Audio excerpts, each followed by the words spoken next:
Have you ever said, I'm fine when you were crumbling on the inside? Yes.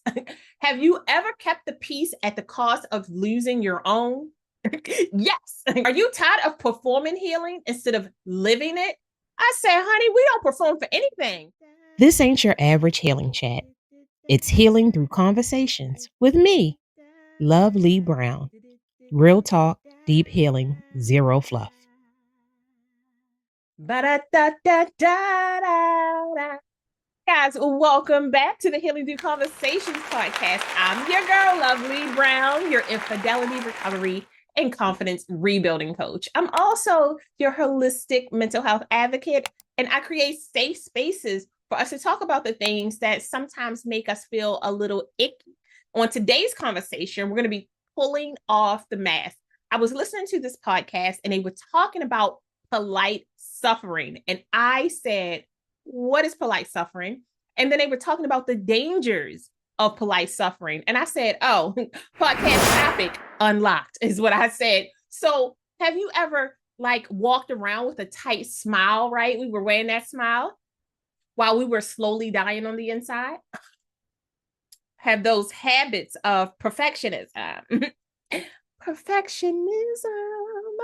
Approval seeking, and over functioning, like that came in like a soft form of self-sabotage, really just lived dormant in your closet? Or is it living out loud, legs crossed, cigarette in its mouth, with a cup of coffee, just sitting on your favorite sofa, white, just dropping ashes? I was like, oh, I want to talk about it because I don't want them to be in my house. We don't smoke in my house. We are a smoke-free house.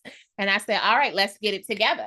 So my question to you, have you ever said, I'm fine when you were crumbling on the inside? Yes.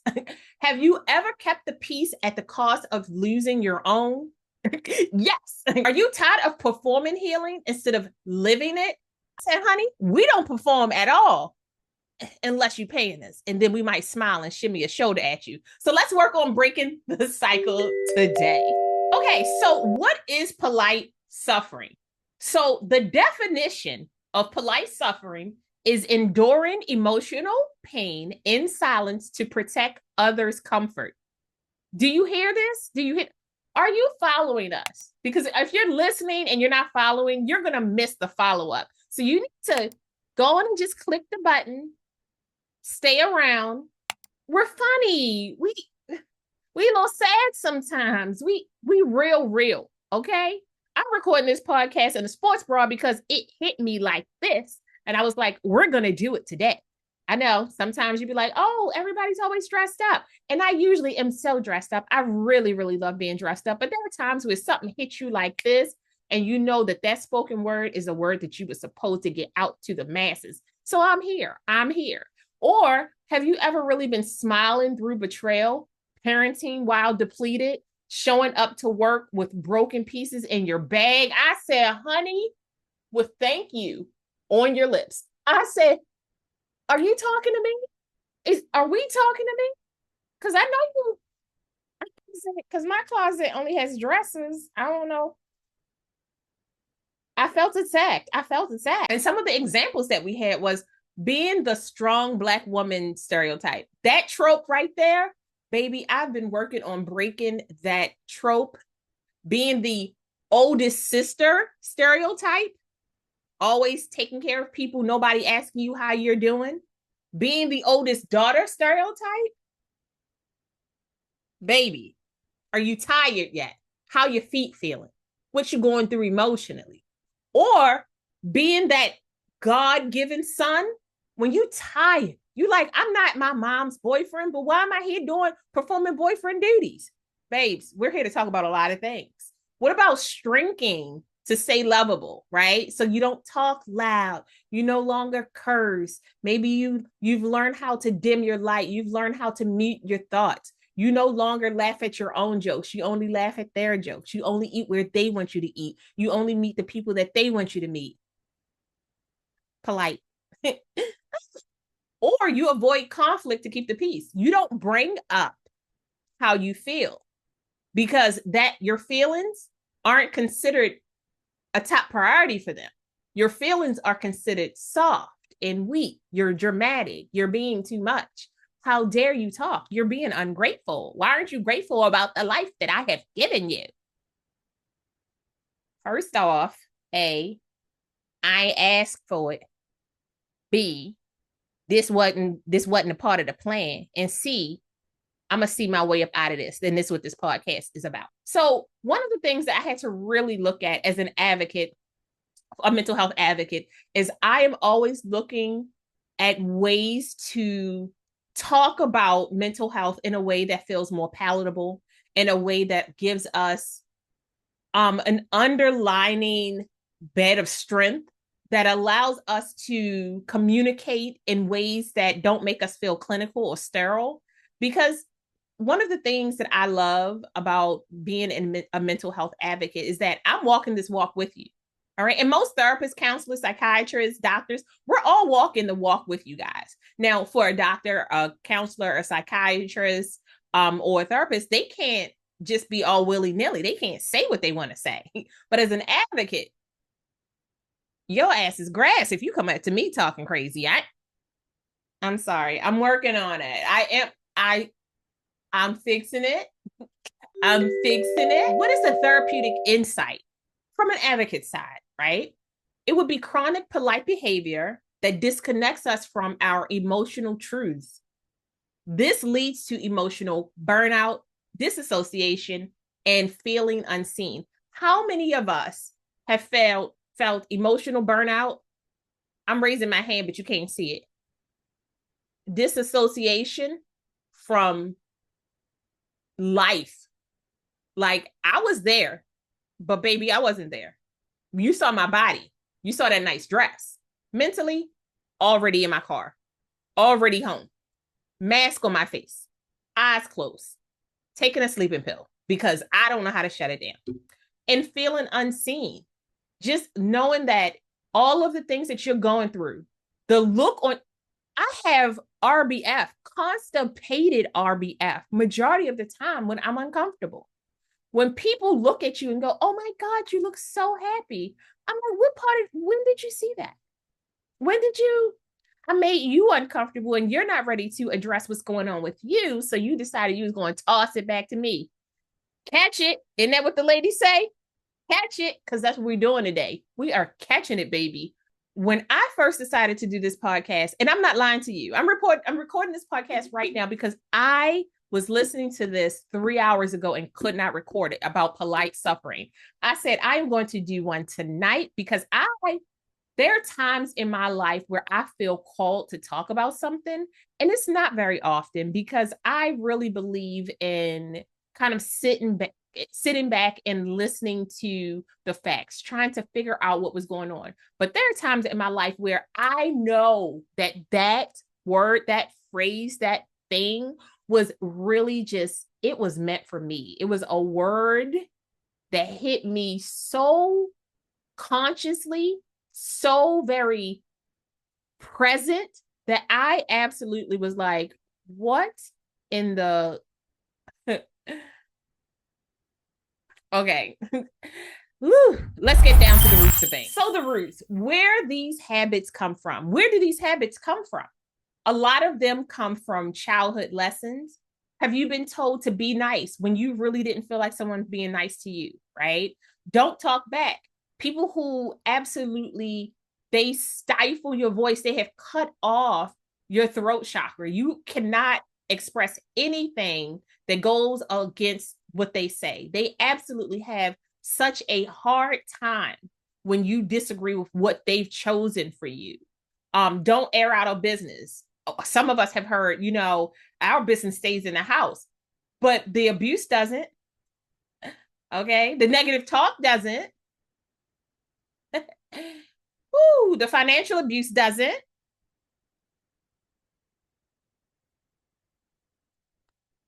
Okay. All right.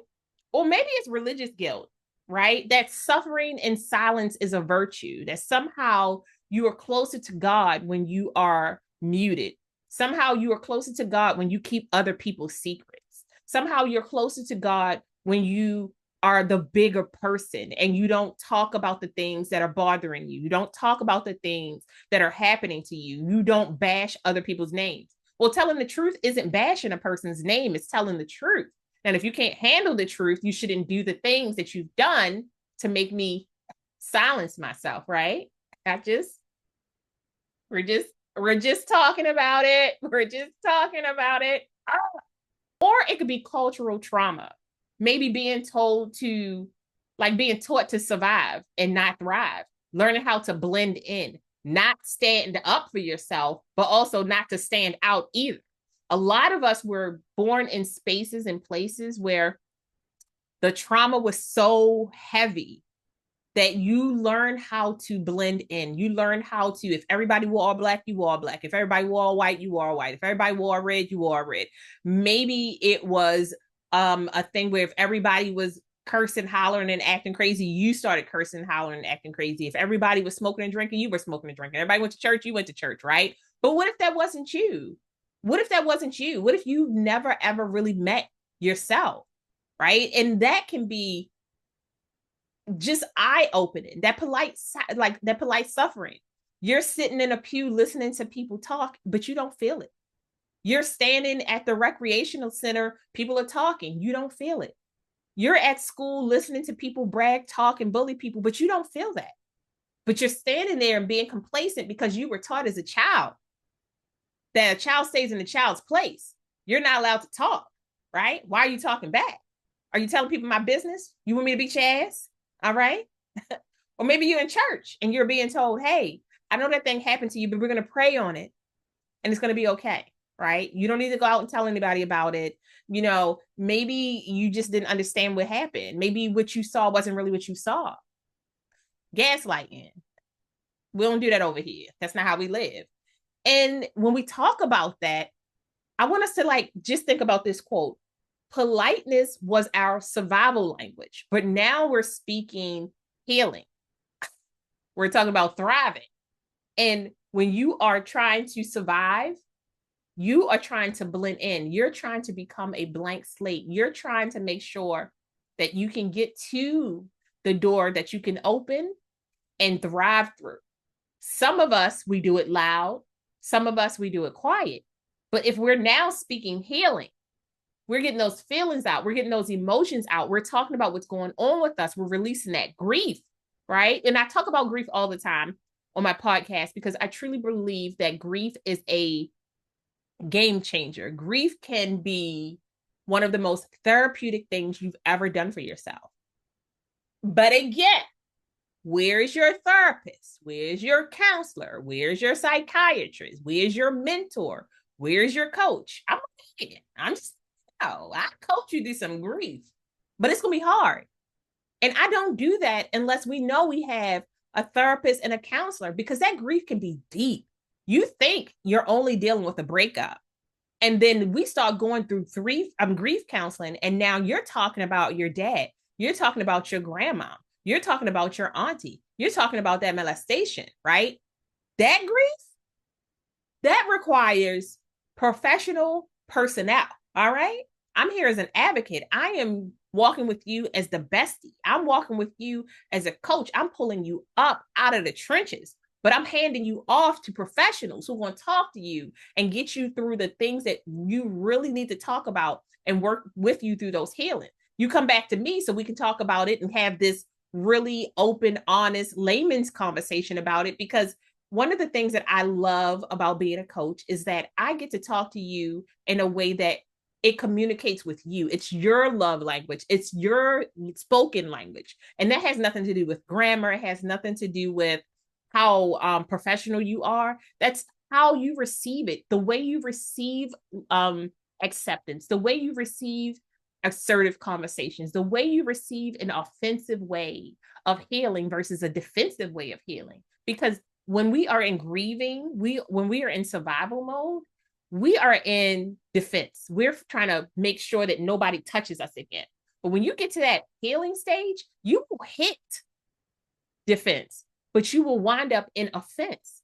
Offense means that we're just looking out. We're creating all of these new spaces where it's open, where the light shines in, that joy touches, that sadness touches, that happiness touches, that kindness touches, that elation touches, that melancholy touches, but we are safe. We're allowed to feel those emotions, bounce those off of safe people who validate us, and then we're back here again.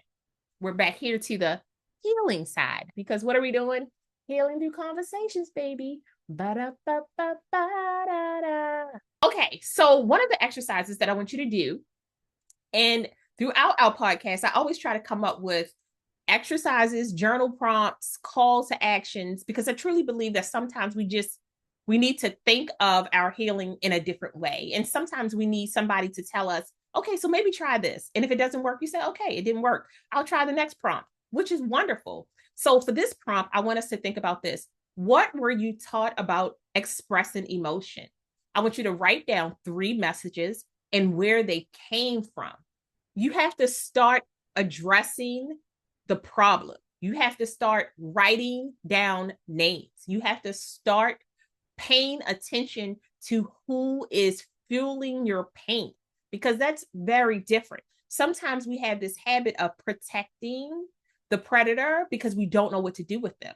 Like, we may just love them. It could be your dad, your mom, your auntie, your grandma. They could say that they were doing it out of like the kindness of their heart, but it still hurts, right? And we have to understand that some of those toxic generational threads that we carry with us, we're allowed to cut those off. It doesn't mean we love the person less. It just means that we want to learn a new way of healing, because that's what we're working on. We're not working in survival mode. We're working in thriving mode. And in thriving mode, we hit dirt patches, we hit bumps in the road, but we also learn how to repair them in a gentler way. We learn how to take care of ourselves. We learn how to not say stuff like, I'm clumsy as hell. We say, I really fell and that was uncomfortable. I didn't like that. Let me really pay attention to where I'm going. Let me pay attention to like the bruises that I have. Let me heal those things. Let me take out, we want to do triage. We want to get the dirt out. We want to make sure that we're using our peroxide. We're using our alcohol. We're blowing it off so that it doesn't hurt so bad. We're using bandages. We're doing some Neosporin. We're doing all these different things to take care of ourselves. And we do that with our body, but we don't do that with our heart. We don't do that with our mental health. We don't do that with our spiritual health, right? And we don't do that with our soul's health. We just allow it to implode. And then we say, oh, that's just how my family has always done things. But is it okay? Are you okay? Are you okay with the way that things are always done? Okay. That's why we're here. You better be following me. You don't make me. You better be. All right, let's get to the next segment. Okay, so this segment right here, this part right here.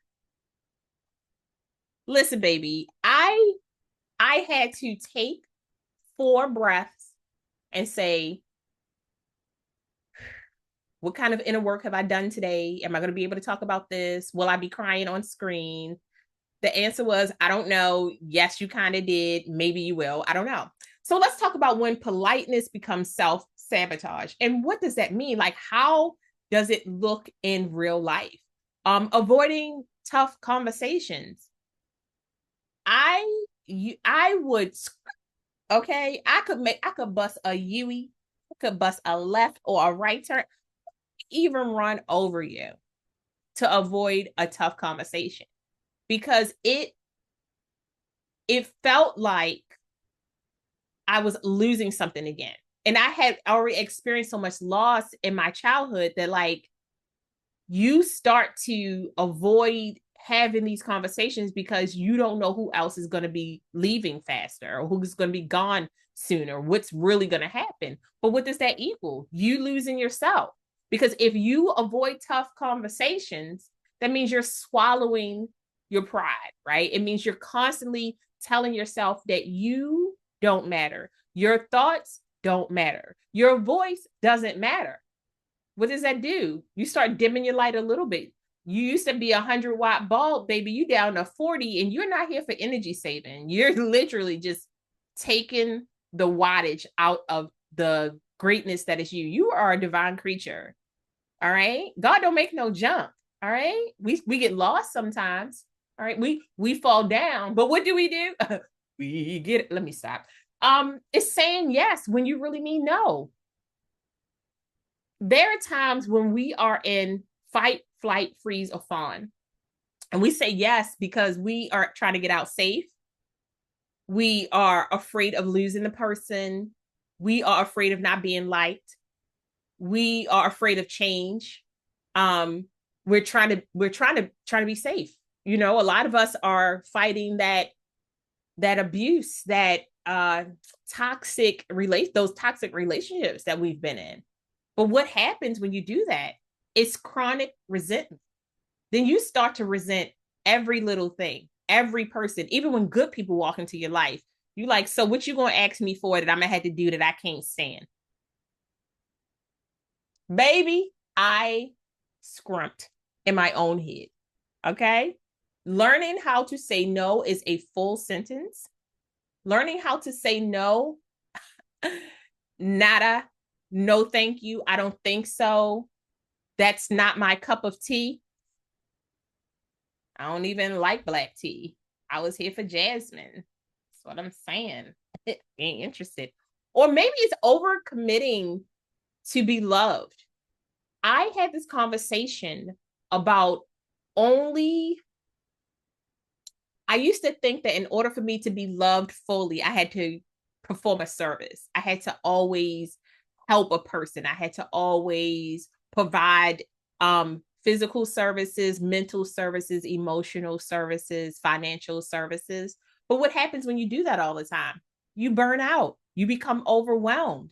And that happens in your intimate spaces, your platonic spaces, and your work spaces. Baby, what else you got left? Because 1, 2, and 3, I don't see me. That's what I'm saying. It's just something that I try to like. I had to really work on cutting those things out. I had to learn how to have tough conversations, even when my underarms are sweating and my top lip feels like it's Whitney Houston top lip because the sweat is so bad. My underarms be itching.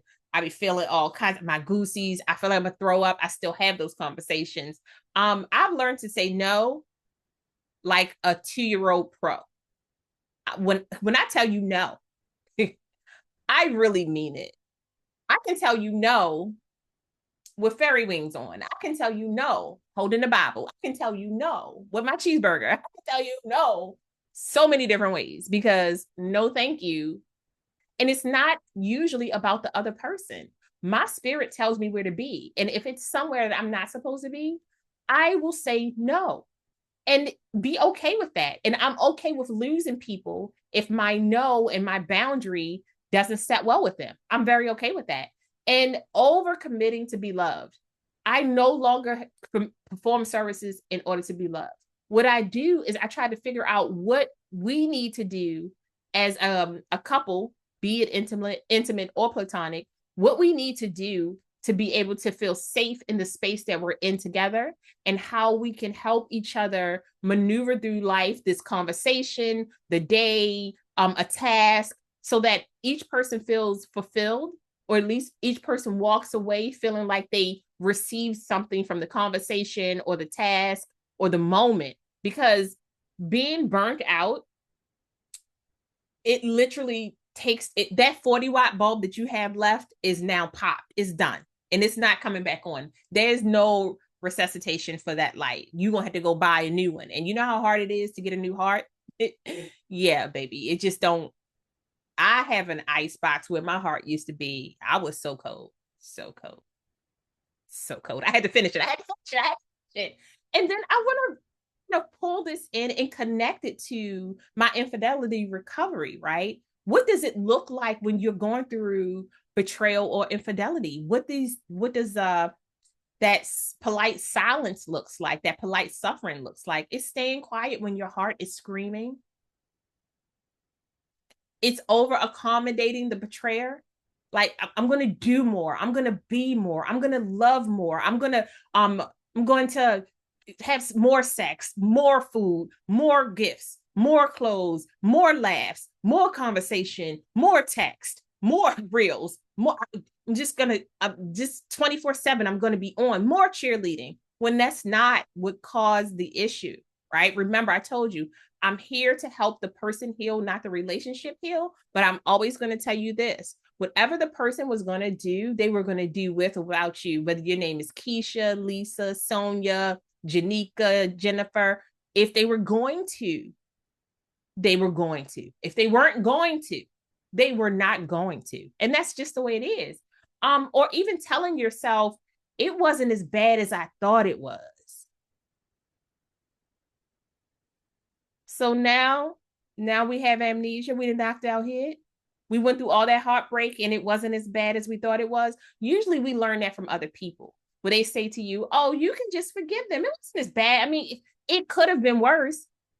Yes, a bomb could have been worse, but what the? I'm working on it. So I want you to remember that politeness is not peace. It's not. It's a performance, and it is killing your joy. And when I talk about joy, I always let you know you can find joy in the darkest of moments, right? But that politeness will break your peace every time when you are performing it versus when it's just who you are. Like I tell people all the time, I am kind, I'm not nice, right? I'm not going to just tell you something just to tell you something. If I really feel it, I'll do it. But the kindness in me will make sure that you're never hurt with me, that you're never wanting with me, but I'm not going to go out of my way to do something when I am going to be the rug that you walk on just to make sure that you feel good about yourself. Like I'm over that. And it could be that I'm 49. I'm still fine though. I'm working on myself, trying my best not to eat the brownie that I want. But here we are. Y'all, I love brownies so much. And I feel like that character from off of Forrest Gump when he was talking about shrimp, that's how I feel about brownies. I can eat brownies in so many different ways. You know what? That's not what this podcast is about. Let's talk about breaking the cycle. Girl, why are you out here talking about brownies? Because I want somebody to give me some brownies. So now we're going to talk about breaking the cycle from survival to self-honoring. When I tell you that a great therapist, a great coach, a great counselor, a great psychiatrist, a great mentor, they will help you figure out what language you speak with regards to the things that hurt you the most. They will allow you space and kindness and grace and politeness for real, not this fake one, to work through what you're going through, to feel your full emotions and then walk you through each emotion to make sure that they are really your emotions and not someone else's emotion. So one of the things that we talk about is healing tools. I used to talk about all the time is that we wanted to find our mental health tools for our mental health toolbox. And when you are working on healing, you need tools. You need to understand what makes you tick. You also need to understand what makes you shine. And when we're talking about healing, we have to remember that all of it is subjective for you. What worked well for me may not work well for you, but it's okay. It's okay. We're here to work together. And in working together, we find out what works best for us because we're having these conversations and we're building this connection and we're creating safe spaces for us to really level up our healing in a way that we normally wouldn't be able to do. So some of the healing tools that we can use when trying to break the cycle and working from survival to self-honoring would be radical honesty as a spiritual tool. When you keep telling the truth, when you keep telling the truth, when you know your truth and you walk in your truth and you take the bullet for your truth, that's a spiritual movement for you, right?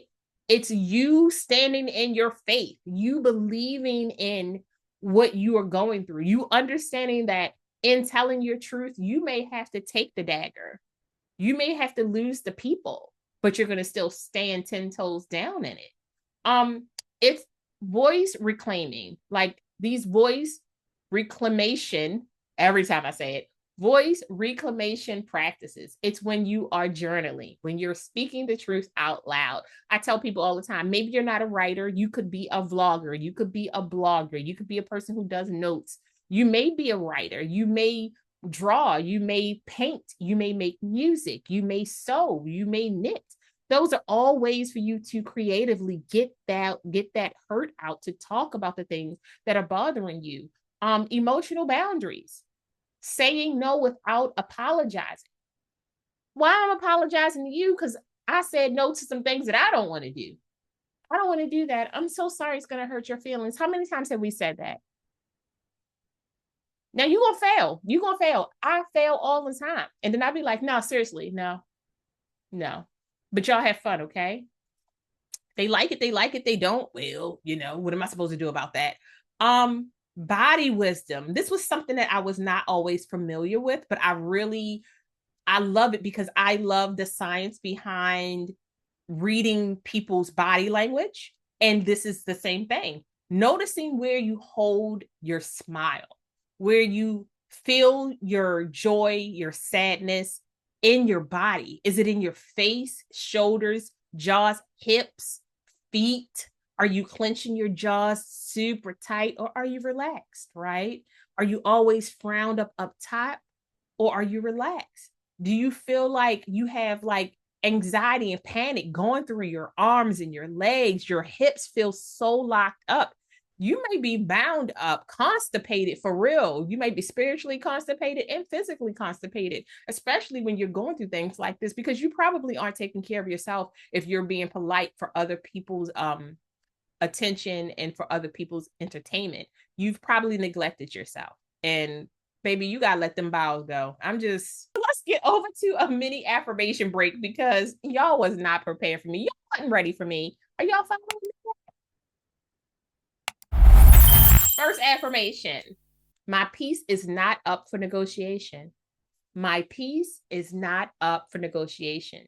I want you to say this to yourself in the mirror. It's called mirroring. I want you to look at yourself in your eyes, look in the mirror. My peace is not up for negotiation, because you got to believe this yourself. Because when I tell you that when you start really loving yourself, when you start really believing in yourself, the energy that you're going to get back won't be what you're putting out, baby. It's going to come to test every boundary that you have. And you have to be strong, because you're going to be knocked to your knees. You may fall down on your chest. But what happens when we fall down? You heard what I said. The second affirmation is, I will not shrink for love. I will not shrink for love. How many of us have shrink for love? We have forgotten who we were. We changed our hair. We changed our clothes. We changed the way we talk. We changed our friends. We changed our job. We changed our house. We changed our car. We changed if we wanted to have kids or not. We changed if we wanted to have cats or dogs or not. We all did these things. And yes, in a relationship, we do sacrifice, right? But it's supposed to be 100, 100. But a lot of us, we shrink down. We stop communicating. We don't say what's happening because we don't want to lose that person, that potential love. But when people love you, they listen to you, and you guys talk about these things. And sometimes love, real love, unconditional love says, before I hurt you and make you live a life that is not for you, let's really think about this. And sometimes love is separating so that each one of you can remain 100, 100, or get on this healing journey where you figure out ways to blossom on your own. And maybe one day you're going to spin the block. Not many people do it, but it can happen. I'm just saying. And the third affirmation is, my truth deserves value. How many times do I have to say it? Say it, say it, say it. You matter. You are a divine creature. You are created in his likeness. He does not create junk. You are not junk. You are not trash. You are a divine being. You are a spiritual being. You are a wonderful energy inside of that yummy, delicious body that you're walking around. That's all I'm saying. So I want us to take a moment, really think about those. My peace is not up for negotiation. I will not shrink for love. My truth deserves value. It's just a mini little affirmation break. We're just I want you to think about that. I want you to calm it down. Calm it down. calm it down. I hear you. Creating safe spaces for yourself and learning how to redirect, learning how to ground yourself, learning how to name what's happening to you, and then learning how to release those things. So, one of the practices that I've learned as a coach is really called the 3-minute breath work exercise. And the reason why I love this particular thing is because, this particular exercise is because it gives you a moment to really think about the thing, the things, the person, the people, the place or places that are really just not, they aren't serving you well. Or sometimes they're serving you well and you are not prepared to take that gift. And what I love to do is that I am a breath work amateur. I've learned how to not only incorporate box breathing, focus breathing, and different other in like other breath works, the 4-4-4, the 5-6-7, the 6-7-8. Like it's so many different ways that you can really ground yourself, name the thing, and then release what you don't need. And a quick way to do that is the 4-4-4, right? You breathe in on 4. So that's 1, 2, 3, 4. You hold on 4. 1, 2, 3, 4. You release, exhale on 4. 1, 2, 3, 4. Right? Okay. So when you first learn how to do that, it won't feel comfortable. You'll be trying to figure out, like, where am I holding? You feel like you're holding it tight in your chest. That's because you're holding the air in the wrong space. Your diaphragm. Now, I want you to sing like you Jennifer Hudson. And you got to hold your stomach to push out that sound, right? When you hold your stomach, that's your diaphragm. I want you to take your fist and I want you to put it between the bottom of your chest and the top of your belly. And I want you to push your fist into your stomach, the top of your stomach. And what will happen when you stick it out is that you will lose so much air because that's your diaphragm. When you are a singer, you learn so much about exercising your diaphragm. If you are a rapper, you learn about that with regards to your breathing or your breath work so that you can get your words out. If opera, so on and so forth. But if you are not into sports and you're just a Joe Schmo like me, just living the life, it takes a minute to get used to holding that air, putting it in, like breathing it in into your belly, which will cause your belly to extend a bit. But you're really teaching yourself, not only are you talking to every organ in your body, not only are you talking to the hormones in your body, you're talking to the nerves in your body, and you are giving yourself permission to not only ground yourself through that breathing. While you're doing these breathwork techniques, you can now in your head name, what is the issue? What's the problem? Now that I'm grounded and I know I'm safe and everything's okay, what was the thing that was bothering me? What was bothering me so much that it caused me to tense up? It caused my shoulders to be tight. It caused my neck to be tight, my jaw to be tight. What was that thing? And now you get to say, is it something I can change in the next 2 to 5 minutes? Because if I can't, I got to let that go. I got to release it. If it ain't going to love you the way it should, then let it go. Y'all heard what I said. I'm just saying. It's a 3-minute breathwork exercise where you can just 4 breathing in, 4 holding, 4 letting go. And it will feel like such a long time because you're like, why am I breathing? But eventually you'll learn to focus. You'll be able to hold your breath longer.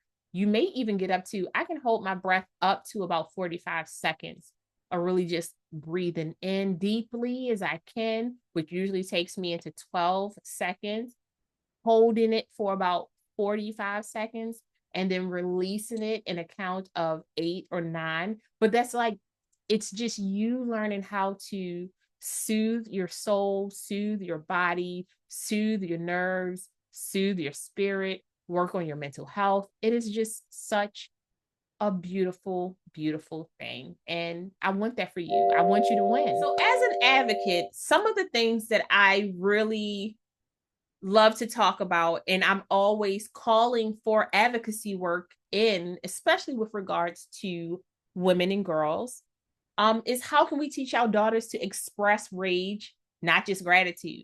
Sometimes you are angry, and it doesn't mean that you're a bitch. It doesn't mean that you're being too much. It doesn't mean that you're overly dramatic. And you don't have to be grateful for something that doesn't serve you and things that hurt you, right? Or how workplaces reward burnout masked as dedication. You have somebody who's there 60 hours a week. It's supposed to be a 40-hour a week job. We don't pay that person. We don't pay them no mind, no money, no cents, no compliments.